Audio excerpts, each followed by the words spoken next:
नमस्कार साथियों, आप सभी का स्वागत करता हूं मैं पवन सिंह एक बार फिर से गुरुकुल ऑनलाइन क्लासेस के इस मंच से।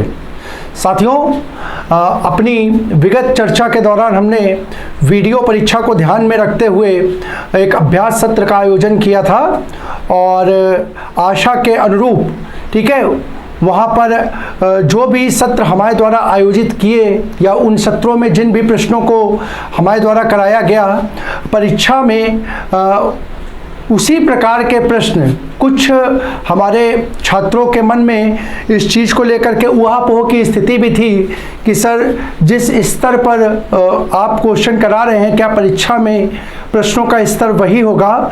तो उस वक्त भी मैंने अपने छात्रों को आश्वस्त किया था कि आप प्रश्नों पर ध्यान दें, पेपर में परीक्षा का स्तर, प्रश्नों का जो स्तर होगा वो आपको इसी ही रूप में मिलेगा। तो साथियों, जैसा कि चारों सेट हिंदी की अगर चर्चा करें तो जो चारों सेट हिंदी के हुए थे उसमें प्रश्नों का जो स्तर था वो हमारे जो प्रश्न हम अपनी चर्चा के दौरान शामिल कर रहे थे उन्हीं प्रश्नों के अनुरूप ही था, ठीक है। या हम इस बात को कह सकते हैं पूरी जिम्मेदारी के साथ कि हमने अपने प्रश्नों का स्तर उससे थोड़ा सा अधिक ही रखा था, 20 ही रखा था। तो उसी के अनुरूप वहाँ पर प्रश्न आए और बहुत हमारे जो भी हमारे छात्र हैं, हमारे छोटे भाई हैं जो परीक्षा में सम्मिलित हुए थे, तो बहुत अच्छा उन्होंने उसमें प्रयास किया, बहुत अच्छा स्कोर प्राप्त किया। तो इसके लिए वो सभी बधाई के पात्र हैं।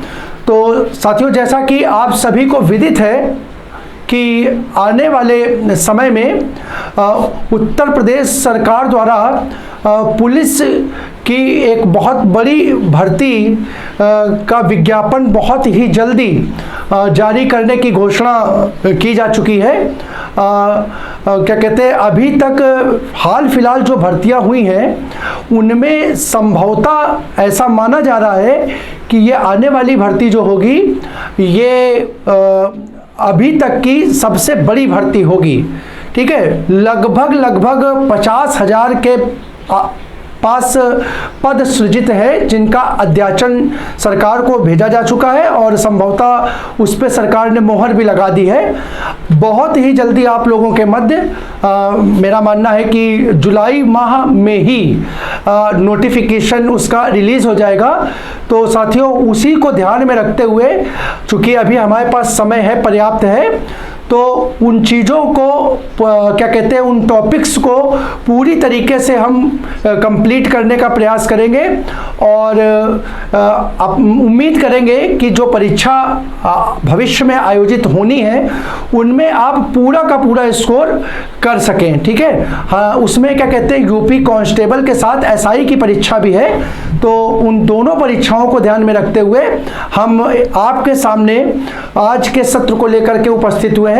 साथियों, वादा खाकी का, ठीक है, कि मैं पूरी अपनी जिम्मेदारी के साथ कहता हूं कि अगर आप हमारे साथ लगातार जुड़े रहेंगे, लगातार हमारे वीडियोस को देखेंगे, तो पूरी उम्मीद है, मैं पूरा आपको मतलब एक तरीके से प्रतिबद्ध करता हूं कि हिंदी में हम आपको उस स्तर पे पहुंचा देंगे कि आप पूर्णांक को प्राप्त करने में सक्षम हो सके, पूर्णांक को प्राप्त कर सके। तो आइए इसी कड़ी में आज की चर्चा के साथ हम क्या कहते हैं, अपनी इस नई सीरीज वादा खाकी के पहले सत्र का आयोजन, पहले सत्र को प्रारंभ करते हैं और देखते हैं अपनी आज की चर्चा का पहला बिंदु। हमारा आज का पहला प्रश्न है, हमारा आज की चर्चा का पहला प्रश्न है, अन्वेषण शब्द में कौन सी संधि है, ठीक है। इसको अब देखिए, चूंकि हम लोग लगातार प्रैक्टिस करते रहे हैं तो अब हमारा प्रयास ये रहेगा कि हम आंसर्स के साथ ही आपके सामने उपस्थित हों। जो भी डाउट्स के सेशन होंगे, ठीक है, वो आप टेलीग्राम और व्हाट्सएप के माध्यम से क्या कहते हैं वो पूछ सकते हैं, उस पर आपका समाधान आपको प्रस्तुत कर दिया जाएगा, ठीक है। तो यहाँ पर फिलहाल हम प्रयास ये करेंगे कि क्वेश्चंस जो, जैसा कि पिछले वीडियोस में भी लड़कों ने कहा था कि सर थोड़ा सा डिस्कशन को कम करके नंबर ऑफ क्वेश्चंस को बढ़ाइए, तो हम ये प्रयास करेंगे कि नंबर ऑफ क्वेश्चंस आपके पास ज़्यादा से ज़्यादा पहुंचा सके। तो डिस्कशन के लिए आप सभी के लिए टेलीग्राम का क्या कहते हैं ग्रुप जो है वो ओपन है। मैं जो टेलीग्राम ग्रुप का जो लिंक है वो आपको डिस्क्रिप्शन बॉक्स में अवेलेबल हो जाएगा, ठीक है। तो वहां से आप हमारे टेलीग्राम का जो चैनल है ग्रुप को उसको ज्वाइन कर सकते हैं और अपने डाउट्स को वहां पर रख सकते हैं, ठीक है। हाँ, हमारे द्वारा उसका वहां पर पूरा आपको समाधान और निराकरण प्रस्तुत किया जाएगा। तो यहां पर देखिए अन्वेषण शब्द में कौन सी संधि है, तो देखते हैं विकल्प ए व्यंजन, बी विसर्ग, सी यण, डी अयादि। तो साथियों इस प्रश्न का आंसर हो जाएगा यण संधि। अब बस हम यहां पर देख लेते हैं तो ये पद बनेगा कैसे, तो देखिए पद टूटेगा अनु अनु धन ऐषण, अनु धन ऐषण। अब यहां पर देखिए यहां पर ये उपद आ गया और इसके साथ क्या हो गया, ए हो गया, और ये पहचान किसकी होती है, ये नियम होता है यण संधि का। तो इस प्रकार से हमारे इस प्रश्न का आंसर हो गया यण संधि, ठीक है। अगला प्रश्न हमारा निम्नलिखित में से कौन सा समास नहीं है, कौन सा समास नहीं है, तो विकल्प ए अव्ययी भाव समास, बी कर्म कारण समास, सी द्वंद्व समास और डी बहुब्रीहि समास। तो साथियों इस प्रश्न का आंसर हमारा हो जाएगा विकल्प बी। विकल्प बी आंसर जो होता है हमारा वो कर्म कारण नहीं होता बल्कि समास का नाम होता है कर्म धारय समास। कौन सा, कर्म धारय समास, ठीक है। तो इस प्रकार से इस प्रश्न का आंसर हमारा हो जाएगा विकल्प बी, ठीक है। साथियों समास की संख्या जो होती है वो कितनी होती है, वो संख्या 6 होती है, हमने आपको पढ़ा रखा है। अगला प्रश्न देखते हैं। अगला प्रश्न है शशांक का पर्यायवाची शब्द है, विकल्प ए चंद्रमा, बी शिशु, सी खरगोश या डी मृग। तो साथियों शशांक का यहाँ पर जो पर्यायवाची होगा, शशांक का जो यहाँ पर पर्यायवाची होगा वो होगा विकल्प ए चंद्रमा, ठीक है। चंद्रमा का पर्यायवाची होता है शशांक, चंद्रमा का पर्यायवाची होता है शशांक, ठीक है। तो यहां पर इसका आंसर होगा विकल्प ए। बाकी तीनों जो होंगे वो इसके क्या हो जाएंगे, वो इससे असंगत हो जाएंगे, इससे असंगत पद हो जाएंगे। अगला प्रश्न है हमारा निम्नलिखित में से कौन सा शब्द शुद्ध है, निम्नलिखित में से कौन सा शब्द शुद्ध है, विकल्प ए अधिशासी, बी अधिशासी, सी अधिशासी और डी अधिशासी। तो साथियों यहां पर देखिए सबकी वर्तनी जो है वो समान है, सबकी वर्तनी जो है समान है। साथियों बहुत महत्वपूर्ण प्रश्न है ये परीक्षा के दृष्टिकोण से, देख लीजिएगा आप लोग, परीक्षा के दृष्टिकोण से बहुत महत्वपूर्ण प्रश्न है। अगर हम चर्चा करें तो इस प्रश्न का आंसर जो हमारा होगा वो होगा विकल्प ए, ठीक है, विकल्प ए। आप देखिए अब यहां पर हम बात कर रहे हैं तो यहां पर देखिए आंसर इसका कैसे याद रखेंगे। तो साथियों एक पॉइंट मैं आपको देना चाहूंगा, एक पॉइंट यहां पर चाहिए तो आप लोग नोट कर लीजिए, एक पॉइंट आप लोग नोट कर लीजिए कि शब्द में कि जो हमारी सा ध्वनियां होती हैं, ठीक है, जो जिनको हम संघर्षी के नाम से भी जानते हैं, जिनको हम संघर्षी या ऊष्म के नाम से भी जानते हैं। तो ध्यान रखिएगा जब कभी, लिख लीजिए इसको, जब कभी किसी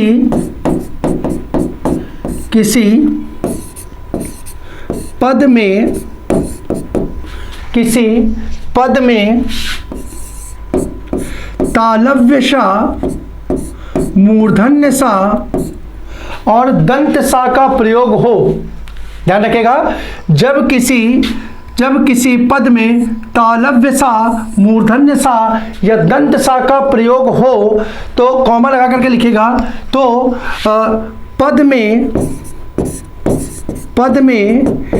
इन सा का क्रम, इन ध्वनियों का क्रम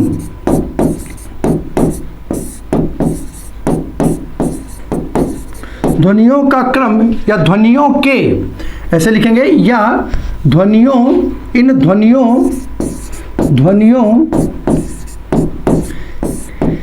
के प्रयोग, ध्वनियों के प्रयोग का क्रम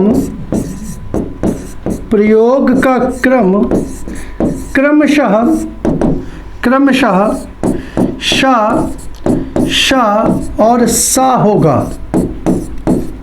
क्रमशः सा, क्रमशः, इसको मैं फिर से लिख दे रहा हूं, क्रमशः किस प्रकार से होगा, श और शा होगा। देखिए इसको हम बताते हैं आपको, मैं लिखना क्या चाह रहा हूं, इसमें कहना क्या चाह रहे हैं वो हम आपके सामने बता रहे हैं।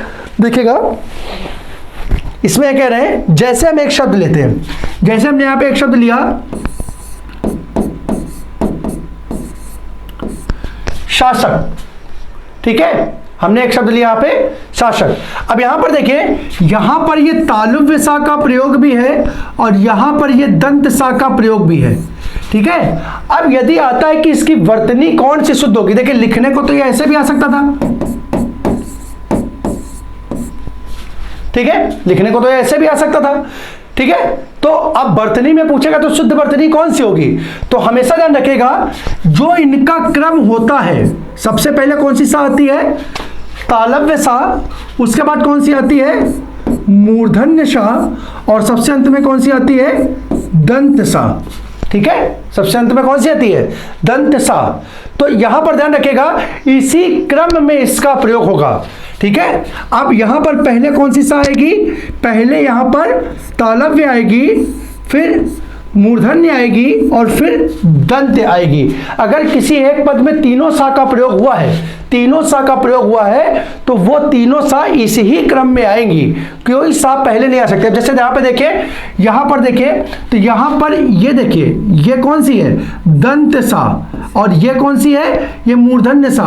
तो इसके देखिए क्रम में परिवर्तन हो गया, हालांकि तो यहाँ पे इस सा का प्रयोग होगा ही नहीं, लेकिन फिर भी अगर क्रम से पहचानना चाहिए तो यहाँ से भी ये अशुद्ध हो गया, ये क्या हो गया, अशुद्ध हो गया। इसी प्रकार यहाँ पे देखिए, ये तालव्य है, ये कौन सी है, तालव्य है, और ये कौन सी है, ये दंत है, ये दंत है। तो यहाँ पर ये भी अशुद्ध हो गया, यहाँ पर ये भी अशुद्ध हो गया, और यहाँ पे तो देखिए वर्तनी ही दिख रही है, अधिशासी नहीं होता है। अगर हम बोले तो शब्द ही अधिशासी होता है, तो ये तो वर्तनी क्या हो गई, अशुद्ध हो गई। तो यहाँ पर हमारे सामने सीधे सीधे एक प्रश्न के रूप में क्या आ जाएगा, अधिशासी। अब यहाँ पर देखिए, जैसे यहाँ पर हमने बोला शासक, तो ये देखिए ये कौन सी हो गई, तालुव्य सा, और उसके बाद दंत सा।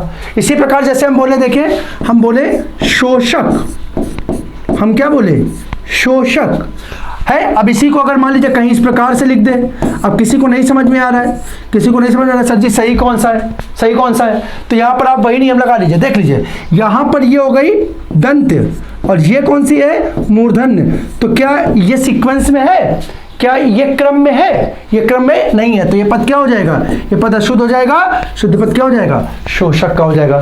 साथियों बहुत महत्वपूर्ण बिंदु है कि जब किसी एक शब्द अथवा पद में तो मतलब एक से अधिक सा का प्रयोग होता है, तो उनके प्रयोग का क्रमशः इस रूप में होता है, पहले तालुव्य सा, फिर मूर्धन्य सा और फिर दंत सा। तो इस प्रकार से इस प्रश्न का आंसर हमारा हो गया विकल्प ए, विकल्प ए। अगला क्वेश्चन देखते हैं।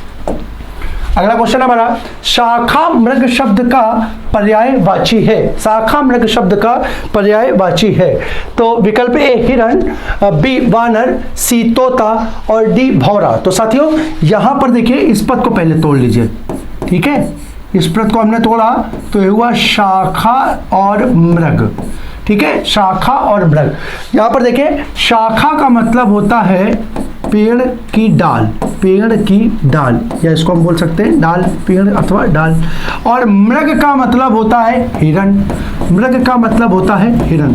तो देखिए अगर मृग का मतलब हिरण होता है तो शाखा मृग का हिरण तो नहीं होगा, यानी पहला विकल्प कट गया। अब अगर हम बात करें शाखा मृग यानी पेड़ और हिरण, इसकी बात करें तो पेड़ और हिरण का मतलब क्या हुआ, तो यहाँ पर हम बोल सकते हैं हिरण का मतलब हिरण का मतलब हो गया, मृग का मतलब हिरण, और अगर उसका पेड़ से अगर देखें तो पेड़ पे आधार की बात होगी।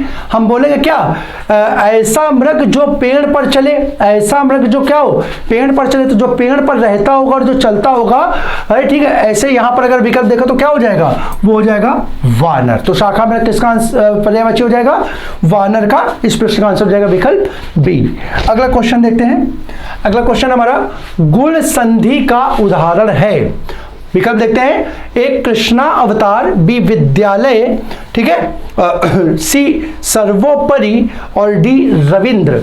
ठीक है। पहली बात तो यहाँ पर साथियों देखें, ये पद ही गलत लिखा है, इस पद को सुधार लेंगे, ये पद बनेगा रविंद्र, ठीक है, रविंद्र। तो जरा यहाँ पर अगर हम बात करें तो पहले तो देखें इस प्रश्न का आंसर हमारा होता है विकल्प सी, सर्वोपरि, ठीक है। अब अगर हम चर्चा करें गुण संधि की, तो गुण संधि क्या करती है साथियों, गुण संधि के फलस्वरूप हमें क्या प्राप्त होता है, याद रखिएगा, गुण संधि के फलस्वरूप हमें ए ओ और अर की प्राप्ति होती है, ए ओ और अर की प्राप्ति होती है, ठीक है। अब यहाँ पर अगर हम देखें तो यहाँ पर हम अगर विकल्प सी को देखते हैं तो यहाँ पर हमारा क्या, यहाँ पर हमारा ये बनता है सर्वधन उपरि, सर्वधन उपरि, ठीक है। अब यहाँ पर देखिए, यहाँ पर ए जो बनता है वो किससे बनता है, आ और ई से, आ और ई से। ओ जो बनता है वो बनता है आ और ऊ से, आ और ऊ से। और री जो बनती है वो बनती है आ और किससे बनती है साथियों, आ और ये बनती है आपकी री से, ठीक है, आ और री से, ठीक है। तो यहाँ पर जब आप देखेंगे तो यहाँ पर क्या मिल रहा है, तो यहाँ पर देखिए इस पद का पहला अंतिम पद क्या है, पहले पद का अंतिम वर्ण आ और दूसरे पद का प्रारंभिक वर्ण ऊ। तो आ और ऊ मिल रहा है, तो फलस्वरूप हमें क्या मिलना चाहिए, ओ मिलना चाहिए, क्या मिलना चाहिए, ओ मिलना चाहिए। तो यहाँ पर ओ मिला, तो इस प्रकार से हमारा आंसर हो गया विकल्प सी। साथियों बाकी के तीनों पदों की अगर बात करें तो ये हो जाएगा कृष्णधन अवतार, कृष्णधन अवतार। दूसरा पद होगा विद्याधन आलय, विद्याधन आलय। और अंतिम पद होगा हमारा रविधन इंद्र, रविधन इंद्र, ठीक है, रविधन इंद्र। तो इस प्रकार से यहाँ पे देखिए साथियों, ये तीनों ही आंसर जो होंगे, तीनों ही पद जो हमारे होंगे वो दीर्घ संधि के हो जाएंगे। किसके हो जाएंगे, दीर्घ संधि के हो जाएंगे। तो इस प्रकार से इस प्रश्न का हमारा आंसर हो गया विकल्प सी। अगला प्रश्न देखते हैं। अगला प्रश्न हमारा, नद्यागम शब्द का सही संधि विच्छेद क्या होगा। नद्यागम साथियों बहुत इंपॉर्टेंट क्वेश्चन है, इसको भी इंपॉर्टेंट मार्क कर लीजिएगा। अब यहाँ पर देखिए इस पद को देखिए, पहले ये जो आपके पास पद लिखा हुआ द्या, अगर इसको ध्यान से देखेंगे तो ये पद जो है वो एक संयुक्त वर्ण है। वो क्या है, द और या का, द और या का अगर हम इसको इस प्रकार से कर दे तो यहाँ पर ये आ भी आ जाएगा, ठीक है, आ भी आ जाएगा। तो यहाँ पर ये देखिए द्या जो है वो द और या एक संयुक्त व्यंजन है, एक संयुक्त व्यंजन है। अब अगर हम इसको यहाँ पर तोड़ेंगे तो यहाँ पर ये पद बनेगा पहला नदी धन आगम, क्या बनेगा, नदी धन आगम, ठीक है। और अगर हम बात करें तो यहाँ पर संधि हमारी होगी, यहाँ पर संधि हमारी होगी यण संधि, संधि हमारी होगी यण संधि, ठीक है। तो इस प्रकार से इस प्रश्न का हमारा सही आंसर हो जाएगा विकल्प ए, नदी धन आगम। अगला प्रश्न देखते हैं, जिसमें कोई पद प्रधान नहीं होता तथा अन्य अर्थ प्रधान होता है वहां होता है, यानी समास की बात कर रहा है यहां पर। तो देखते हैं विकल्प ए कर्मधारय समास, बी अव्ययी भाव समास, सी तत्पुरुष समास और डी बहुब्रीहि समास। तो देखिए जहां अन्य अर्थ प्रधान हो, अन्य पद प्रधान हो साथियों, वहां समास होता है विकल्प डी बहुब्रीहि समास। कौन समास होता है, बहुब्रीहि समास। अगर हम कर्मधारय समास की बात करें तो ध्यान रखिएगा साथियों, कर्मधारय समास की जब हम चर्चा करते हैं तो कर्मधारय समास का उत्तर पद प्रधान होता है। कौन सा पद प्रधान होता है, उत्तर पद प्रधान होता है। इसी प्रकार से जब हम तत्पुरुष समास की बात करते हैं तो इसका भी उत्तर पद प्रधान होता है। कौन सा, उत्तर पद प्रधान होता है।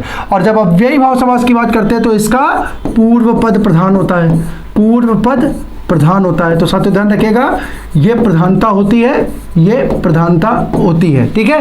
कर्मधारय समास और तत्पुरुष समास का उत्तर पद प्रधान, जबकि अव्ययी भाव समास का पूर्व पद प्रधान। और जबकि हम बहुब्रीहि की बात करते हैं तो इसमें कौन सा होता है, इसमें प्रधान होता है अन्य पद प्रधान, अन्य पद प्रधान, ठीक है। तो इस प्रकार से इस प्रश्न का आंसर हमारा हो गया विकल्प डी। अगला प्रश्न देखिए।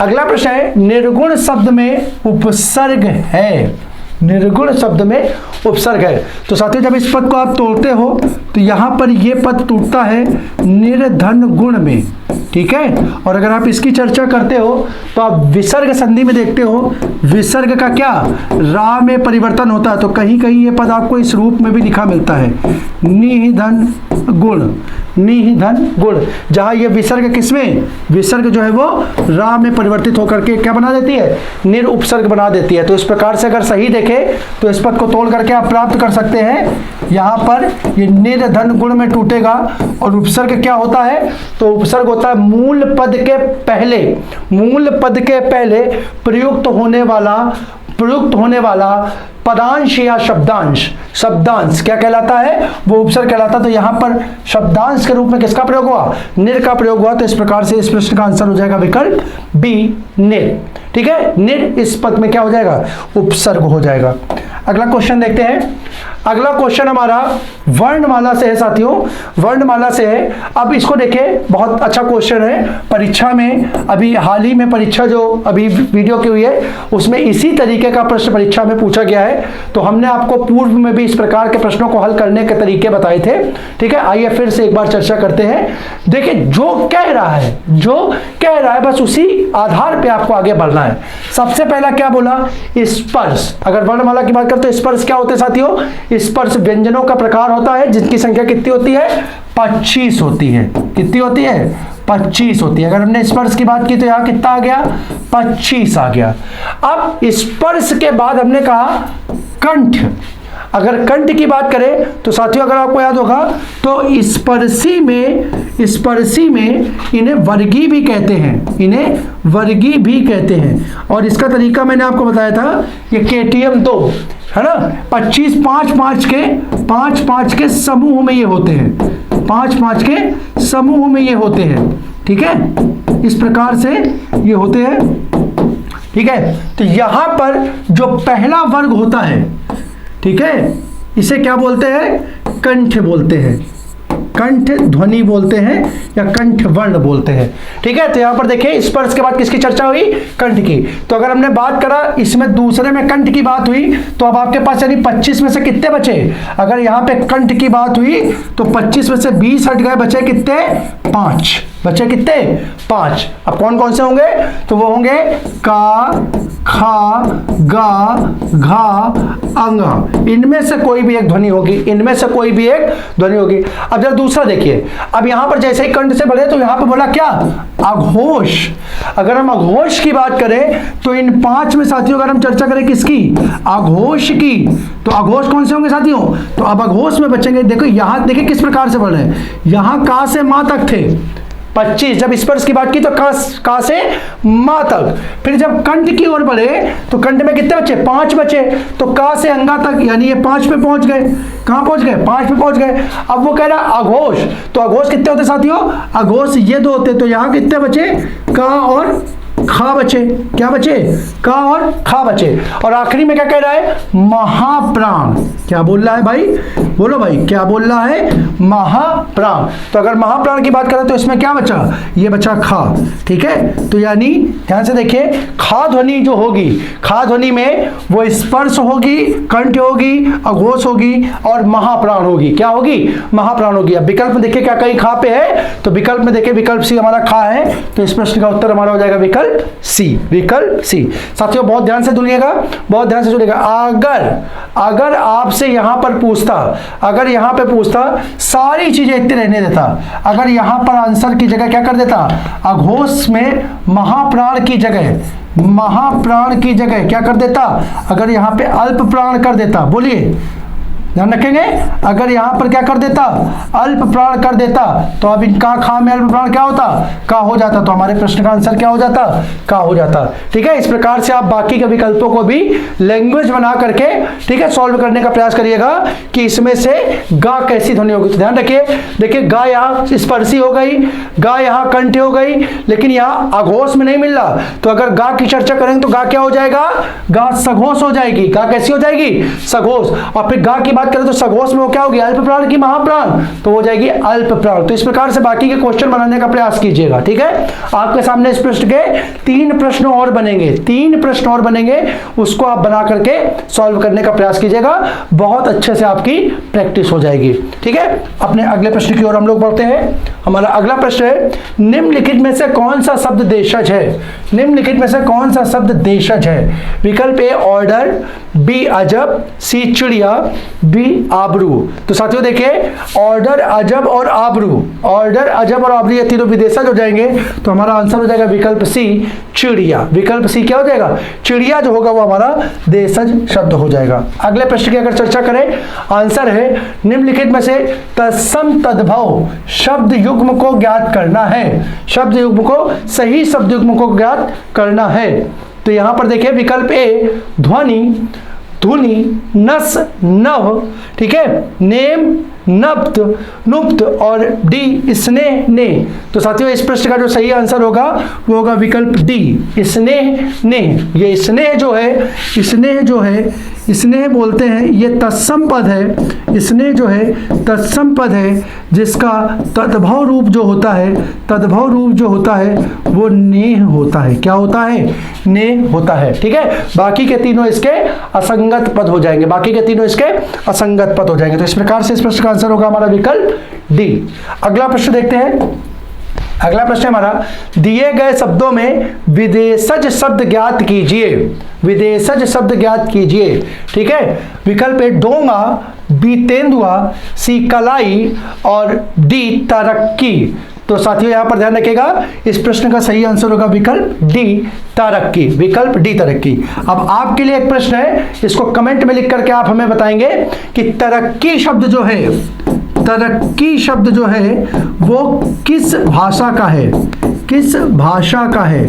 किस विदेशज में किस भाषा से आया है? किस भाषा से लिया गया है? ठीक है, विदेशज में भी हम चर्चा करिए थे, हमने शब्द रचना में आपको पढ़ाया था। ठीक है, कि विदेशी भाषाओं से ऐसे शब्द जो हिंदी भाषा में स्वीकार किए गए हैं उन्हें विदेशज के रूप में जानते हैं। तो जो विभिन्न भाषाओं से हिंदी भाषा में स्वीकार किए गए शब्द हैं उसमें तरक्की जो है वो किस भाषा से हिंदी में आया है, इसका आपको कमेंट में आंसर देना है। ठीक है, अगला प्रश्न। अगला प्रश्न है, अनुपम का पर्याय नहीं है। अनुपम का पर्याय नहीं है। विकल्प ए मनोहर, बी अनोखा, सी अद्भुत, डी अनूठा। तो साथियों इस प्रश्न का आंसर होगा विकल्प ए मनोहर। ठीक है, मनोहर। मनोहर जो है साथियों, मनोहर जो है वो कृष्ण का पर्यायवाची है। ठीक है, कृष्ण का पर्यायवाची है। और अगर इसकी चर्चा करें तो ये बनता है पद मनः धन हर, मनः धन हर, और ये पद बनता है मन को हरने वाला या मन का हरण करने वाला। मन का हरण करने वाला, मन का हरण करने वाला क्या कहलाता है? मनोहर कहलाता है। क्या कहलाता है? मनोहर कहलाता है। तो इस प्रश्न का आंसर हो जाएगा हमारा विकल्प ए। अगले प्रश्न की ओर बढ़ते हैं। अगला प्रश्न है हमारा, अनेकार्थी शब्दों का कौन सा युग्म सही नहीं है? कौन सा युग्म सही नहीं है? विकल्प ए नाना।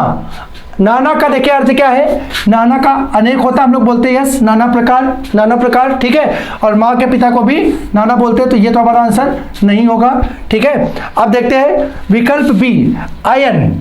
अयन दिशा बिल्कुल होता है, दक्षिणायन, उत्तरायण। ठीक है, उत्तर की ओर उत्तर की दिशा या दक्षिण की ओर दक्षिण की दिशा, ये एक पद हो जाएगा। लेकिन वन जो है, अयन का मतलब वन नहीं होता साथियों। देखिए यहां पर ये पद दिया हुआ है क्योंकि एक मिलता जुलता शब्द होता है जो कि किसका? वन का अर्थ देता है। देखिए वन का मीनिंग अयन नहीं होता बल्कि वन का पद होता है। वन के लिए हम अरण्य का प्रयोग करते हैं। किसका प्रयोग करते हैं? अरण्य का प्रयोग करते हैं। तो यहां पर यही संभवतः देखिए हम देख लेते हैं, इसका आंसर होगा, अगर हम सैंधव की बात करें तो नमक भी सैंधव होता है और घोड़ा भी सैंधव होता है, तो ये पद भी हमारा क्या होगा? सही हो जाएगा, यानी आंसर नहीं होगा। और नाक की बात करें, ठीक है, तो नाक में स्वर्ग भी होता है और नासिका भी होता है। नाक, नासिका और नाक दोनों इसके अर्थ होते हैं। तो साथ ही इस प्रश्न का सही आंसर होगा विकल्प बी। अयन जो है वो दिशा का तो अर्थ देगा, दिशा का तो अनेकार्थी होगा, परंतु वो वन का अर्थ नहीं देगा। वन का अर्थ अयन नहीं होता है। ठीक है, तो इस प्रकार से इस प्रश्न का आंसर होगा हमारा विकल्प बी। अगला प्रश्न देखते हैं। हमारा अगला प्रश्न है, परोक्ष में कौन सा समास है? ठीक है। परोक्ष में कौन सा समास है? विकल्प ए अव्ययी भाव, बी द्विगु, सी द्वंद्व और डी तत्पुरुष। तो साथियों सभी को मालूम है आपको, इसका आंसर हो जाएगा अव्ययी भाव, इसका आंसर हो जाएगा अव्ययी भाव। और कैसे?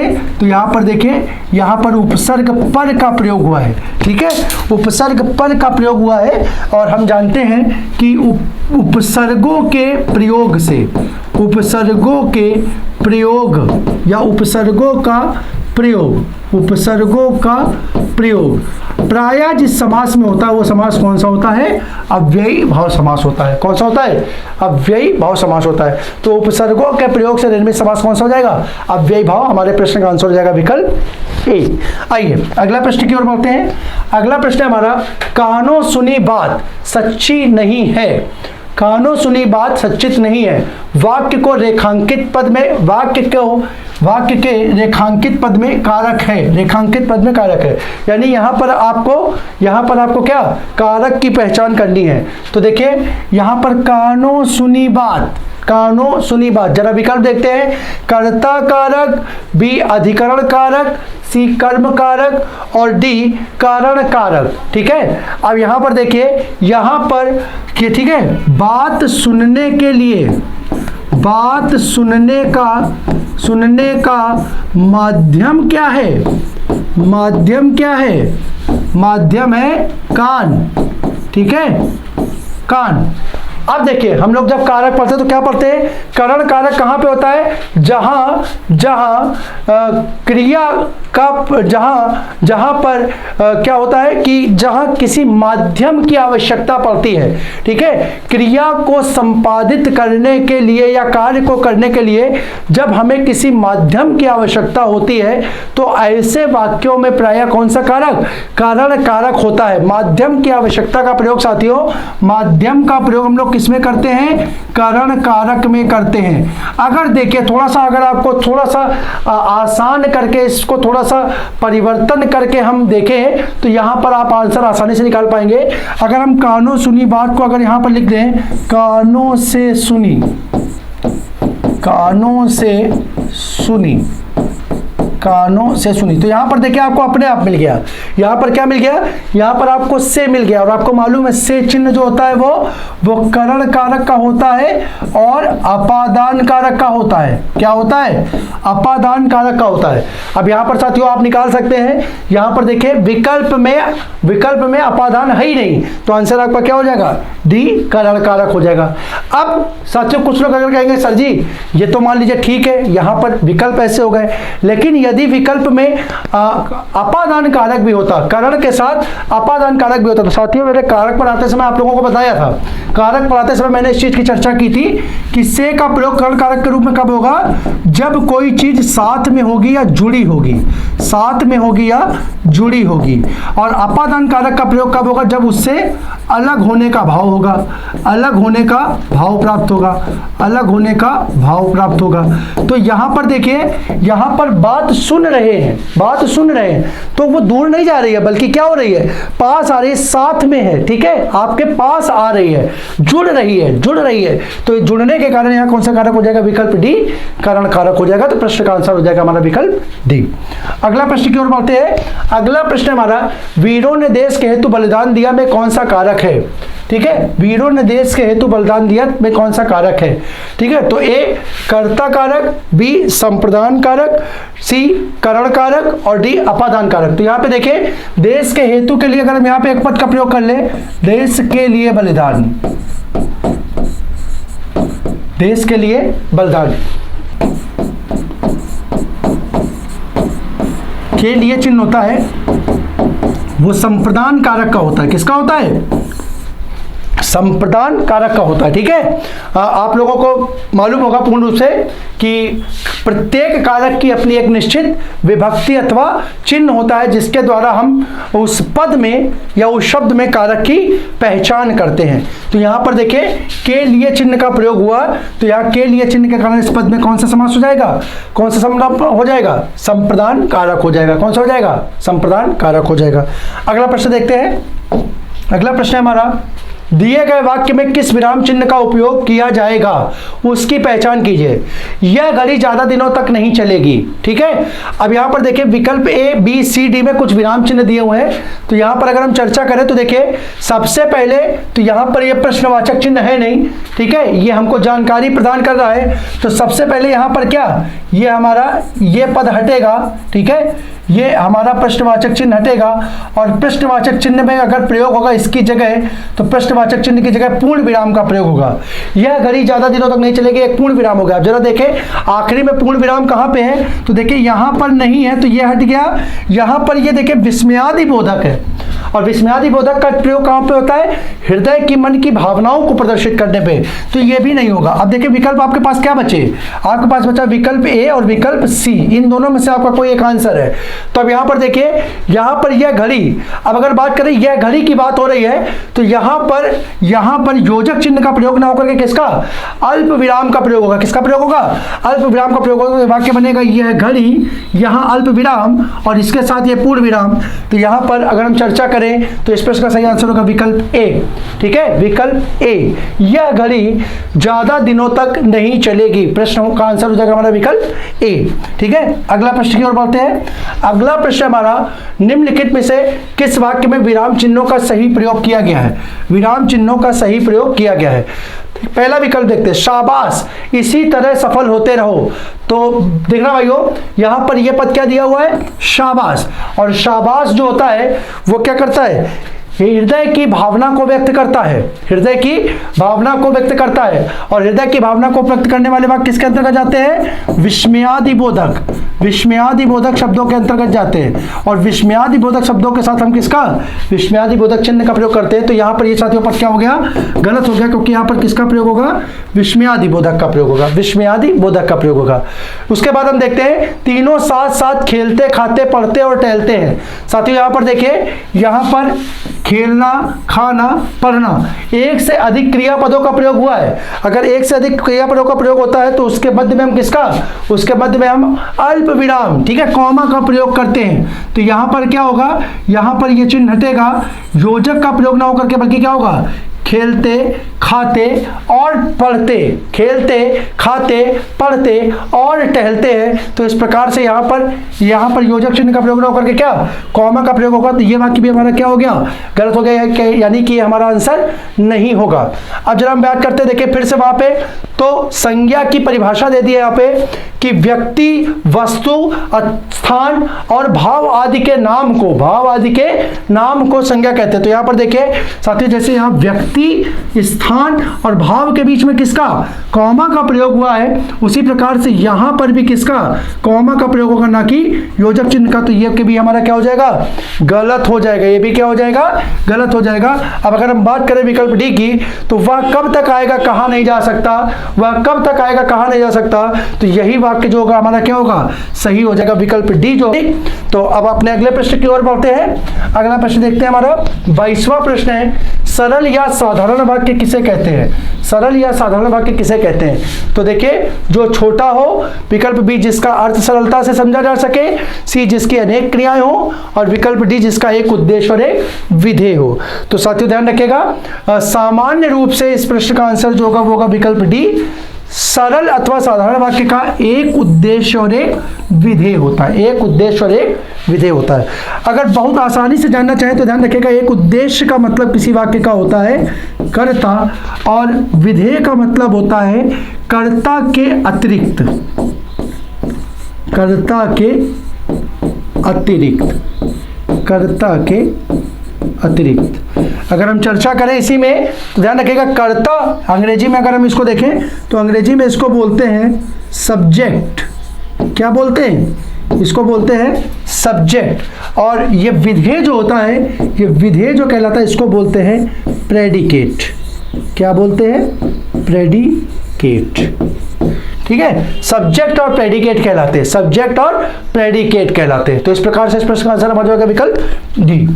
अगले प्रश्न की ओर हम लोग बढ़ते हैं। हमारा अगला प्रश्न है, सत्य बोलो परंतु कटु सत्य ना बोलो, परंतु कटु सत्य ना बोलो किस प्रकार का, यहां पर देखिए थोड़ी सी वर्तनी की मिस्टेक हो गई, यहां पर वाक्य होगा, किस प्रकार का वाक्य है, किस प्रकार का वाक्य है। विकल्प ए सरल वाक्य, बी संयुक्त वाक्य, सी उपवाक्य और डी लघु वाक्य। तो ध्यान रखिएगा साथियों, यहां पर जो यहां पर किसका, यहां पर समुच्चय बोधक, ठीक है, समुच्चय बोधक पदों का प्रयोग हो। समुच्चय बोधक जब दो वाक्यों को आपस में जोड़ा जाता है, ठीक है, तो उनके मेल से वाक्य जो बनता है वो कौन सा बनता है, संयुक्त वाक्य। अब संयुक्त वाक्य या फिर मिश्र वाक्य भी बनता है, संयुक्त वाक्य या फिर मिश्र वाक्य। लेकिन यहां पर एक योजक चिन्ह के रूप में किसका प्रयोग हुआ है, परंतु का प्रयोग हुआ। किसका प्रयोग हुआ है, परंतु का प्रयोग हुआ है। तो इस कारण परंतु का प्रयोग के कारण यहां पर वाक्य कौन सा हो जाएगा, संयुक्त वाक्य हो जाएगा। साथियों, वाक्य रचना का चैप्टर, वाक्य रचना का चैप्टर मैं देख लूंगा, संभवतः मैंने पढ़ाया हुआ है, और अगर नहीं पढ़ाया होगा तो आने वाले किसी सत्र में हम आपके सामने अभ्यास सत्र के साथ साथ कुछ टॉपिक्स को लेकर भी उपस्थित होंगे और एग्जाम्पल के माध्यम से, प्रैक्टिस के माध्यम से उन टॉपिक्स पे भी चर्चा करेंगे जो इंपॉर्टेंट होंगे। तो साथियों, उन्हीं में से वाक्य रचना जो है बहुत इंपॉर्टेंट टॉपिक है परीक्षा के दृष्टिकोण से। वीडियो की परीक्षा में भी प्रत्येक सेट में 2-2 क्वेश्चन वाक्य रचना से पूछे गए, प्रत्येक सेट में 2-2 क्वेश्चन वाक्य रचना से पूछे गए। तो इसको भी परीक्षा के दृष्टिकोण से आप लोग इंपॉर्टेंट मान करके तैयार करेंगे। तो यहां पर ध्यान रखिएगा, परंतु का प्रयोग किसमें, संयुक्त वाक्यों में, संयुक्त वाक्यों में दो वाक्यों को जोड़ने के लिए होता है। तो इस कारण से इस वाक्य में ये वाक्य किस प्रकार का हो गया, ये वाक्य संयुक्त वाक्य हो गया। अगला प्रश्न देखते हैं। अगला प्रश्न हो गया, व्याकरण के अनुसार शुद्ध वाक्य का चुनाव करना है। अब यहां पर पढ़िए, मेरी सहेली का नाम गीता है, दिख ही रहा है, मतलब यहां पर वाक्य ही ठीक है, लेकिन हम बाकी वाक्यों को भी पढ़ लेते हैं, देखते हैं। तो मेरी सहेली नाम, अब देखिए यहां पर ये पद ही लुप्त हो गया, बन ही नहीं रहा, ठीक है, यहां पे पद ही नहीं है, तो ये क्या हो गया, असत्य हो गया। अब यहां मेरे सहेली, तो यहां मेरे तो प्रयोग होता ही नहीं है, ठीक है, क्यों, क्योंकि यहां पर ये मेरे पद का जो प्रयोग होता है वो पुल्लिंग बहुवचन के लिए होता है, पुल्लिंग बहुवचन के लिए होता है, स्त्रीलिंग के लिए होता नहीं। और यहां पर ये सहेली पद जो है वो किसका है, स्त्रीलिंग का है, किसका है, स्त्रीलिंग का है। तो यहां पर ये पद भी क्या हो गया, गलत हो गया। और फिर देखिए, मेरी सहेली नाम गीता है, अब यहां पर देखिए तो गीत ही लिखा था, गीत है, मेरी सहेली नाम गीत है, ये भी पद गलत है। और यहां पर भी उसी प्रकार से कारक का प्रयोग नहीं है, कारक संबंधी अशुद्धि है, ठीक है। तो इन दोनों में कैसी, इन दोनों में कारक संबंधी अशुद्धि हो गई, कारक संबंधी, यहां पर वर्तनी संबंधी अशुद्धि भी हो जाएगी, वर्तनी संबंधी अशुद्धि भी हो जाएगी। और यहां पर जो होगी वो कैसी, लिंग या वचन संबंधी अशुद्धि हो जाएगी, लिंग या वचन संबंधी अशुद्धि हो जाएगी। तो इस प्रश्न का आंसर होगा हमारा विकल्प ए, विकल्प ए। यहां पर भी ध्यान रखिएगा, लिंग और वचन संबंधी अशुद्धि अगर आपसे पूछा भी जाए तो याद रखिएगा विकल्प सी में लिंग और वचन संबंधी अशुद्धि, जबकि बी और डी में कारक संबंधी अशुद्धि है। कैसी है, कारक संबंधी अशुद्धि है, कारक संबंधी अशुद्धि है। चलिए अगले प्रश्न की ओर बढ़ते हैं। हमारा अगला प्रश्न है 25वां, ठीक है, श्याम को पुस्तक पढ़नी है, श्याम को पुस्तक पढ़नी है, यह किस वाच्य में है, यह किस वाच्य में है। विकल्प ए भाववाच्य, बी कर्तवाच्य, सी, यहां पे इसको सुधार लीजिएगा, ये वाच्य होगा यहां पर कर्तवाच्य, ठीक है। विकल्प सी कर्त और कर्मवाच्य, और विकल्प डी कर्मवाच्य, कर्मवाच्य, ठीक है। तो याद रखिएगा इस प्रश्न का जो सही आंसर होगा वो होगा विकल्प डी कर्मवाच्य, क्योंकि यहां पर क्रिया जो है, क्रिया वो किससे, कर्म के अनुसार प्रभावित हो रही है। कैसे प्रभावित हो रही है, कर्म के अनुसार प्रभावित हो रही है, ठीक है, ये ध्यान रखिएगा। साथियों, जब वाच्य का चैप्टर हम आपको पढ़ाएंगे तब ये आपको बताएंगे कि क्रिया किस प्रकार से प्रभावित होती है, कर्ता से, कर्म से और भाव से, तो उसको आपको पहचानने में थोड़ी सी आसानी हो जाएगी। फिलहाल अभी यहां पर ध्यान रखिएगा कि यहां पर क्रिया प्रभावित कर रहा है किसको, क्रिया को प्रभावित करने वाला पद कर्म है। तो कर्म से जब क्रिया प्रभावित होती है तो ऐसे वाक्यों में कौन सा वाच्य होता है, कर्म वाच्य होता है। तो यहां पर वाच्य हो जाएगा कर्म वाच्य। अगला प्रश्न देखिए, वाच्य कितने प्रकार के होते हैं। अभी मैंने बताया वाच्य जो होते हैं वो कितने प्रकार के होते हैं, 3 प्रकार से होंगे।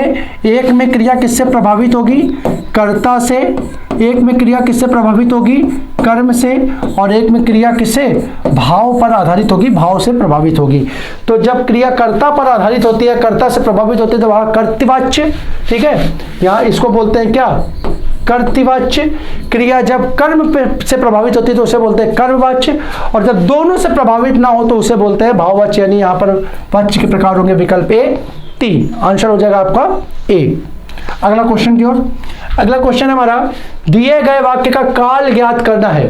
काल ज्ञात करना है। वाक्य देखते हैं, अगर पैसे बचाए गए होते तो यह दिन ना देखना पड़ता, यह दिन ना देखना पड़ता। अगर हम चर्चा करें तो यहां पर दो क्रियाएं हैं, कर्म दो हैं, कर्म कितने हैं? दो हैं, ठीक है। और एक कर्म का प्रभाव दूसरे पर पड़ रहा है, एक कर्म का प्रभाव दूसरे कर्म पर पड़ रहा है, यानी इसको ये क्या कर रहा है? प्रभावित कर रहा है। क्या कर रहा है? प्रभावित कर रहा है। तो साथियों, जब किसी वाक्य में, ठीक है, जब किसी वाक्य में एक क्रिया दूसरी क्रिया के द्वारा प्रभावित होती है, एक क्रिया दूसरी क्रिया के द्वारा प्रभावित होती है, तो ऐसे वाक्यों में, या दूसरे शब्दों में हम कहें कि शर्त, कंडीशन लगी होती है। दूसरे पदों में कहें कि यहां पर देखिए क्या होता है, यहां पे कंडीशन देख रहे होते हैं, अगर होता तो ना होता, अगर ऐसा होता तो वैसा ना होता, यानी ये कंडीशन हो गई। और शर्त का भाव जब कहीं मिल जाता है, किसका? शर्त का भाव जब कहीं मिल जाता है, तो ऐसे पदों में कौन सा होता है? हेतु हेतु मद होता है। कौन सा होता है? हेतु हेतु मद। तो अब अगर हम चर्चा करें तो विकल्प में देखें, ए पूर्ण भूतकाल, बी अपूर्ण भूतकाल, सी हेतु हेतु मद भूतकाल, डी संदिग्ध। तो साथियों, हेतु हेतु मद का एक ही ऑप्शन है, वही आपका क्या होगा? वही आपका आंसर हो जाएगा, यानी इस प्रश्न का आंसर हो जाएगा हेतु हेतु मद भूतकाल, हेतु हेतु मद भूतकाल। अगला प्रश्न देखते हैं। अगला प्रश्न देख रहे हैं, मैं और मेरा भाई दोनों ही जा रहे हैं, वाक्य में कौन सा काल है? ठीक है साथियों, देखिए, काल की पहचान में सबसे महत्वपूर्ण भूमिका होती है, सबसे महत्वपूर्ण भूमिका होती है सहायक क्रिया की। किसकी होती है? सहायक क्रिया की। अगर हम सहायक क्रिया की बात करें तो यहां पर ध्यान रखिएगा, यहां पर इस पद की सहायक क्रिया है रहे हैं, रहे हैं। और अगर रहे हैं की बात करें तो वो क्रिया किसकी होगी? तो विकल्प देखते हैं, ए आसन्न भूत, बी अपूर्ण वर्तमान, सी पूर्ण भूत और डी भविष्य। तो यहां पर देखें, अगर आपको बहुत छोटी सी अगर चर्चा भी करें तो है का प्रयोग जो होता है वो वर्तमान काल के लिए होता है। तो यहां पर देखिए, ये भूत और भविष्य तो कट ही जाएगा, आंसर आपको यहां से मिल जाएगा अपूर्ण वर्तमान। अगर वर्तमान के विकल्प ज्यादा होते तो हम आपको और डीपली जा करके बताते, ठीक है। लेकिन यहां पर देखिए, है का प्रयोग सामान्यतः वर्तमान काल के लिए होता है और उसका एक ही विकल्प आपके सामने है, तो इस कारण से यहां पर कौन सा हो जाएगा? अपूर्ण का वर्तमान काल हो जाएगा, अपूर्ण का वर्तमान काल हो जाएगा। अगला प्रश्न हमारा है, वह आई हो, आई हो तो मेरी चिट्ठी उसे दे देना, तो मेरी चिट्ठी उसे दे देना। इसकी अगर हम चर्चा करें तो देखिए यहां पर कौन सा हो सकता है? तो विकल्प ए संदिग्ध वर्तमान, बी संभाव्य वर्तमान, सी तात्कालिक वर्तमान और डी सामान्य वर्तमान, ठीक है। तो आई हो, अगर इस वाक्य को पढ़िए तो यहां पर संभावना की क्या संभावना प्रकट हो रही है, ठीक है, कि हो सकता है वो आई हो या हो सकता है ना आई हो, ठीक है। तो अगर यहां पर हम बात करें तो आने वाले समय, ठीक है, यानी जो संभावना प्रकट की जा रही है वो आने वाले समय से है, तो इस कारण से यहां पर जो हमारा आंसर होगा वो होगा विकल्प बी संभाव्य वर्तमान काल। कौन सा हो जाएगा? संभाव्य वर्तमान काल। अगला प्रश्न देखते हैं। अगला प्रश्न है हमारा, किस वाक्य में भूतकाल नहीं है? किस वाक्य में भूतकाल नहीं है? भूतकाल नहीं है, यानी भूतकाल नहीं है, विकल्प देखते हैं, लोग थक चुके हैं, लोग थक चुके हैं। अगर यहाँ पे हम बात करें तो आप एक बार फिर से देखोगे है, ठीक है, लेकिन यह ध्यान रखिएगा साथियों, है का प्रयोग आसन्न भूत में भी होता है। हम आपको काल का चैप्टर भी पढ़ाएंगे, वहां पर काल के चैप्टर को जब हम पढ़ाएंगे तो बहुत आसानी से आपकी चीजें स्पष्ट हो जाएगी। कुछ चैप्टर को हम लेकर के चलेंगे साथियों, ठीक है। जैसे हम एक सत्र लगातार अभ्यास करेंगे कि 2, 3, 4 अभ्यास सत्रों के बाद एक आध टॉपिक भी आप लोगों के बीच में क्या हो रखा जा सके, वो भी आप लोगों को पूरा कराया जा सके, ठीक है। तो ध्यान रखिएगा, यहां पर है का प्रयोग आसन्न भूत में भी होता है। अब अगर यहां देखें, मैं आज शाम को दिल्ली पहुंच रहा हूं, तो ये हो सकता है, ठीक है, बिल्कुल भूतकाल नहीं है, रहा है, रही है, रही, ठीक है, रहा हूं, इसका प्रयोग रहे है, इसका प्रयोग जो होता है वो किसमें? वर्तमान काल में होता है। अब सबने खूब मजे किए, तो ये भी क्या होगा? ये भी भूतकाल का हो जाएगा। किसका हो जाएगा? भूतकाल का वाक्य हो जाएगा। और मेरे पहुंचने से पहले गाड़ी आ गई, तो आ गई यानी ये भी कैसा हो जाएगा? भूतकाल का वाक्य हो जाएगा। तो इस प्रश्न का सही आंसर होगा जो होगा विकल्प बी। अगर हम बात करें तो साथियों यहां पर लिख लीजिए, विकल्प बी जो होगा वो होगा अपूर्ण वर्तमान काल। किसका भेद होगा? अपूर्ण वर्तमान काल का भेद होगा। किसका होगा? अपूर्ण वर्तमान काल का भेद होगा। हाँ, मैं समझ सकता हूँ कि अभी हमारे कुछ उन छात्रों को जो बिगिनर्स लेवल पे हैं, जिन्होंने इसको पढ़ा नहीं है, उन्हें इसको समझने में दिक्कत आ रही होगी। लेकिन मेरा विश्वास मानिए, विश्वास रखिए, अगर हम आपके साथ जुड़े हैं तो आपकी परेशानी हमारी परेशानी है, और जब तक हम आपकी उस परेशानी को दूर नहीं करेंगे तब तक हमारा पढ़ाना या हमारी ये जो मुहिम है वो सार्थक नहीं होगी। तो इस विश्वास के साथ हम आपको एक क्वेश्चन सिर्फ इसलिए भी रख रहे हैं कि कम से कम आप इस चीज को पढ़ करके ये देख सकें कि आपको यहाँ पर ये चीज आ रही है या नहीं आ रही। चूंकि हमारे पास अभी समय पर्याप्त है तो हम अभ्यास सत्र के अतिरिक्त कुछ क्लासें टॉपिक्स को लेकर के भी कंप्लीट कराएंगे। आगे आने वाले समय में हम आपको टॉपिक्स भी उपलब्ध कराएंगे, उनके बारे में बताएंगे कि चीजों को कैसे पहचाना जाता है। तो बिल्कुल भी किसी प्रकार के तरीके, किसी भी तरीके से परेशान होने की आवश्यकता नहीं है। इसके माध्यम से ये अभ्यास सत्र आज चूंकि पहला अभ्यास सत्र है, मैं चाहूंगा कि जितने भी लोग हैं जो सिलेबस को एक बार पूरा कर चुके हैं वो भी, और जो अभी प्रारंभिक रूप से स्तर पे अपनी पढ़ाई को प्रारंभ किए हैं, ठीक है, पढ़ना प्रारंभ किए हैं, उनके लिए भी वो ये देखें कि इनमें से कौन सी चीज ऐसी है जो उन्हें नहीं आ रही है, और जब हम उसको पढ़ाएंगे तो उसको वो कितना अपने में क्या करें, कितना सीख पा रहे हैं, कितना सीख पाएंगे।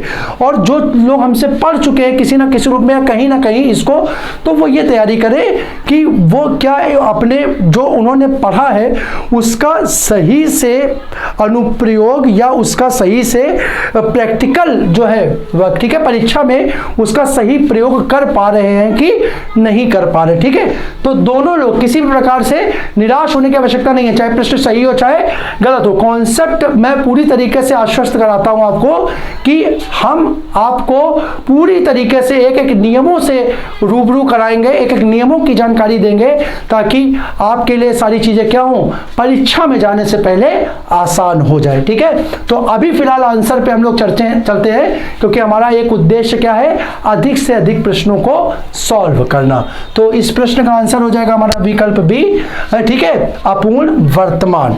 अगला प्रश्न देखते हैं। अगला प्रश्न है हमारा, नायक शब्द का स्त्रीलिंग क्या होगा? विकल्प ए नायिका, बी नायकी, सी नायिकाएं, डी अपहरण। तो साथियों सर बिल्कुल स्पष्ट बात है, नायक का स्त्रीलिंग होगा नायिका, और नायिका का बहुवचन होगा नायिकाएं। नायिका का बहुवचन होगा नायिकाएं। तो ध्यान रखिएगा, ये इसका क्या है, ये इसका बहुवचन पद है। तो इस प्रश्न का आंसर हो गया हमारा विकल्प ए। अपने अगले प्रश्न की ओर बढ़ते हैं। हमारा अगला प्रश्न है, निम्न विकल्पों में से उस विकल्प का चयन करें जो सदैव पुल्लिंग का रूप है। ठीक है, सदैव पुल्लिंग के रूप में जिसका प्रयोग होता है। विकल्प ए समाज, बी गुजराती, सी सर्दी, डी कढ़ी या कठी। ठीक है, यहाँ पे पद को हटा दीजिए, इसको कढ़ी कर लीजिए, कठी शब्द ही नहीं होगा, कढ़ी कर लीजिए तो पद आपका बन जाएगा। ठीक है, अब यहाँ पर देखिए, अगर हम चर्चा करें तो यहाँ पर इस प्रश्न का आंसर होगा विकल्प ए। विकल्प ए समाज। कैसे? तो हमेशा ध्यान रखिएगा, जो समूह अथवा समुदाय वाचक, समूह अथवा समुदाय वाचक संज्ञा पद होते हैं, समुदाय वाचक संज्ञा पद होते हैं। ठीक है, समुदाय वाचक संज्ञा पद होते हैं, इनका प्रयोग प्रायः पुल्लिंग के रूप में होता है। किसके रूप में होता है? पुल्लिंग। तो समाज जो है वो क्या, समुदाय वाचक संज्ञा है। क्या है? समुदाय वाचक संज्ञा है, जिस कारण ये क्या हो जाएगा, इसका प्रयोग सदैव पुल्लिंग के रूप में होगा। ठीक है, प्रयोग अगर देख लीजिए, प्रयोग देख लीजिए, हम लोग क्या बोलते हैं, हमारा समाज कि हमारी समाज। आप खुद देखिए क्या बोलते हैं, हमारा समाज की हमारी समाज। तो हम लोग बोलते हैं हमारा समाज, और ये रा जो होता है ये किसका होता है, ये पुल्लिंग का पद होता है। किसका होता है? पुल्लिंग का पद होता है। ठीक है, रा जो चिन्ह होता है ये पुल्लिंग पदों के साथ होता है। ठीक है, तो इस प्रकार से हमारा क्या हो गया, सही आंसर हो गया विकल्प ए। अगला प्रश्न देखते हैं। अगला प्रश्न हमारा, सदा बहुवचन में प्रयुक्त होने वाला शब्द है। ए कल्याण, बी दर्शन, सी धन, डी मुक्ति। साथियों बहुत बार परीक्षा में पूछा गया, बहुत मोस्ट इंपॉर्टेंट क्वेश्चन, सीधे सीधे याद कर लीजिए, दर्शन। अब इसको भी अगर देखना हो तो क्रिया के साथ प्रयोग कर लीजिए। आप लोग क्या बोलते हो, दर्शन दिया या दर्शन दिए? ठीक है, या दर्शन किया या दर्शन किए, क्या बोलते हैं? तो हम लोग हमेशा बोलते हैं दर्शन किए। क्या किए? दर्शन किए। तो यहाँ पर इसका प्रयोग कैसे? सदैव बहुवचन के रूप में हो जाएगा। तो इस प्रश्न का आंसर होगा हमारा विकल्प बी। अगला प्रश्न हमारा, साधु शब्द का बहुवचन रूप क्या होगा? विकल्प ए साधुओं, विकल्प बी साधुए, विकल्प सी साधु और विकल्प डी साधुजन। साथियों ये भी बहुत इंपॉर्टेंट क्वेश्चन है, ध्यान रखिएगा। इस प्रश्न का आंसर होगा विकल्प डी साधुजन। क्या होगा? साधुजन। ठीक है, हिंदी में कुछ पद ऐसे होते हैं, लिख लीजिए, हिंदी में कुछ पद ऐसे होते हैं जिनमें जन, वृंद, गण, समुदाय, ठीक है, आदि पदों का प्रयोग करके हम उसका क्या बनाते हैं? उनका बहुवचन पद बनाते हैं। किसका प्रयोग बनाते हैं? बहुवचन पद बनाते हैं। तो साधु उन्हीं में से एक पद है जिसमें हम क्या? जन का प्रयोग करके उसका क्या बनाते हैं? बहुवचन बनाते हैं। तो इस पद का आंसर हो जाएगा विकल्प डी साधु जन। अगला क्वेश्चन है हमारा, अगला क्वेश्चन है, कौन सा शब्द सदैव बहुवचन में प्रयोग होता है? विकल्प ए घर, बी हस्ताक्षर, सी परिंदे या डी गाड़ियां। तो इस प्रश्न का भी आंसर होगा हमारा विकल्प बी हस्ताक्षर। ठीक है, फिर से इसको देख लीजिए, तो हस्ताक्षर किया, ठीक है, किया या हस्ताक्षर किए। तो इस पद को आप बोलेंगे तो हमेशा बोलेंगे हस्ताक्षर किए, हस्ताक्षर किए। तो इसका प्रयोग किसका कैसा हो जाएगा? सदैव बहुवचन के रूप में हो जाएगा। कैसा हो जाएगा? सदैव बहुवचन के रूप में हो जाएगा। और इस प्रश्न का आंसर हमारा होगा विकल्प बी। अगला प्रश्न है हमारा, खड़ी बोली का दूसरा नाम क्या है? खड़ी बोली का दूसरा नाम क्या है? ए मगही, बी कौरवी, सी हिंदुस्तानी और डी बघेली। डी बघेली। तो ध्यान रखिएगा साथियों, खड़ी बोली का दूसरा नाम है कौरवी बोली। क्या बोलते हैं? कौरवी बोली। तो इस प्रकार से ये हमारी जो होगी, ठीक है, ये हमारी खड़ी बोली के अंतर्गत आ जाएगी। अब यहाँ पर साथियों आपके लिए एक बढ़िया प्रश्न है, हम आपको बोल रहे हैं कि खड़ी बोली का अगर हमने चर्चा की है तो आपको यहाँ पर कमेंट में बताना है खड़ी बोली किस उपभाषा के अंतर्गत आती है? खड़ी बोली का प्रयोग किस उपभाषा में होता है? इसका कमेंट में आंसर आप लोग देंगे। अगला क्वेश्चन है हमारा, अगला क्वेश्चन है, पूर्वी हिंदी की बोलियां हैं, पूर्वी हिंदी की बोलियां हैं। अब यहाँ पर ध्यान रखिए साथियों, पूर्वी हिंदी की बोलियां अगर हम चर्चा करें तो पूर्वी हिंदी की बोलियां क्या होती है? तो ध्यान रखिएगा, पूर्वी हिंदी की 3 बोलियां होती हैं। पूर्वी हिंदी की 3 बोलियां होती हैं। एक होती है अवधी, दूसरी होती है बघेली और तीसरी होती है छत्तीसगढ़ी। तीसरी होती है छत्तीसगढ़ी। अब अगर हम चर्चा करें तो देखिए, अगर ये 3, ठीक है, ये तीनों का कोई समूह अगर मिलेगा तो वही हमारा आंसर हो जाएगा। और अगर तीनों की बात करें तो देखिए, पहला ही आंसर हमारा है अवधी, बघेली और छत्तीसगढ़ी। अगर हम चर्चा करें तो देखिए, यहाँ अवधी है लेकिन ब्रज और कन्नौजी, ब्रज और कन्नौजी ये जो है वो पूर्वी के अंतर्गत नहीं आएंगी। दूसरा यहाँ पर देखिए बघेली और छत्तीसगढ़ी है, यहाँ पर ये भोजपुरी नहीं आएगी। इसी प्रकार पर यहाँ पर ये तीनों ही जो है वो पूर्वी के अंतर्गत नहीं आएंगी। अब साथियों एक प्रश्न आपके लिए और, एक प्रश्न आपके लिए और। अब यहाँ पर आपको ये देख रहे हैं, जहाँ पर ये जो बोलियां दी हुई हैं, ब्रज, कन्नौजी, भोजपुरी, मैथिली, ब्रज और कन्नौजी, ठीक है। तो कुल मिलाकर के यहाँ पे ब्रज, कन्नौजी, भोजपुरी और मैथिली, ब्रज, कन्नौजी, भोजपुरी और मैथिली, यहाँ पर जो असंगत विकल्प है आपको बताना है ये किस उपभाषा में आते हैं, इनका प्रयोग किस उपभाषा में होता है। कमेंट, तो साथियों आपका कमेंट हमें ये बताएगा कि आप हमारे साथ कितनी मेहनत कर रहे हैं। जितनी मेहनत हम आपके लिए कर रहे हैं उतनी मेहनत क्या आप भी कर रहे हैं? क्योंकि वस्तुतः आपकी मेहनत ही आपको सफलता दिलाएगी। हम आपकी मेहनत के भागीदार हो सकते हैं, परंतु आपकी सफलता सुनिश्चित आपके ही द्वारा होगी। हम सिर्फ आपको दिशा दिखाने का कार्य कर सकते हैं, ठीक है। अगर आपको, ठीक है, अगर आपको समाज को उजाला प्रदान करना है, अपने जीवन को क्या करना है, जागृत करना है, तो जलना आपको स्वयं ही पड़ेगा। दीपक के रूप में जब आप स्वयं जलेंगे तब आप स्वयं के साथ साथ समाज और अपने परिवार को क्या करेंगे, प्रकाशित करेंगे। तो आपका भी ये दायित्व है कि आप इन प्रश्नों को कमेंट के माध्यम से जो हम कह रहे हैं उसका आंसर देते रहे। तो इस प्रश्न का आंसर तो हमने आपको बता दिया विकल्प ए। उपभाषाएं, बाकी जो बोलियां हैं उनकी उपभाषाओं का आप हमें आंसर देंगे। 38वां क्वेश्चन है, दिए गए रिक्त स्थान में उपयुक्त मुहावरे का चयन करें, इन्हें सही रास्ते पर लाना ब्रैकेट में क्या हो सकता है, क्या हो सकता है। विकल्प देखें, दाना पानी उठाना, बी टेढ़ी खीर होना, सी टूट पड़ना और डी टका सा जवाब देना। ठीक है, तो अगर यहाँ पर बात करेंगे तो यहाँ पर देखिए मुहावरे के रूप में दो ही पद आपको दिख रहे हैं, टेढ़ी खीर और टका सा जवाब देना। लेकिन अगर यहाँ पर वाक्य बनाना हो तो वाक्य बनाने के लिए यहाँ पर विकल्प बी ही आपका उपयुक्त होगा, उन्हें सही रास्ते पर लाना टेढ़ी खीर है। क्या है, टेढ़ी खीर। और टेढ़ी खीर का मतलब, टेढ़ी खीर का काम होता है कठिन कार्य, टेढ़ी खीर का मतलब होता है कठिन कार्य है। तो इस प्रकार से इस प्रश्न का भी हमारा सही आंसर हो जाएगा विकल्प बी, विकल्प बी।